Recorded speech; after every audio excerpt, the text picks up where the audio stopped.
Il y a plusieurs sujets, hein. Il y a évidemment la compensation des pertes de rentrées fiscales. Il y a ce nouvel impôt sur les résidences secondaires maintenant que les cantons vont devoir inventer et faire passer, hein. Ce sera Mmh. probablement soumis à votation aussi.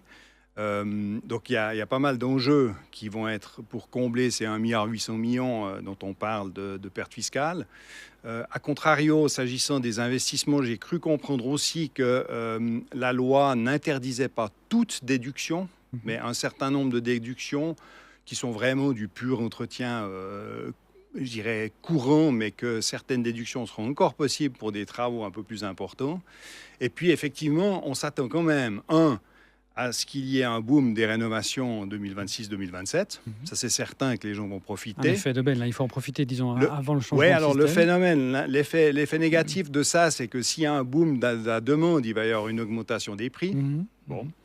Deuxième chose, c'est que moi, je crains pas trop qu'il y ait moins d'entretien par la suite. Je pense il y a quelque chose qui va s'équilibrer dans tout ça. Et ce qu'on craignait aussi, ce serait peut-être l'appel au travail au noir qui serait induit par le fait que si on peut plus déduire, on va essayer de s'arranger avec son copain Mais peintre pour franchement, si on veut obtenir. rénover un bâtiment, est-ce qu'on fait forcément appel à du travail au noir? Mais je pense pas, il y a toutes les problématiques de garantie, Mmh. etc. Donc moi, je crois pas. Je pense que c'est un système c'est un changement important. Il va y avoir beaucoup de mesures à prendre, de compensation par-ci, par-là, etc. Mais je pense que si on se porte à 2030, je pense que plus personne parlera de ce thème-là.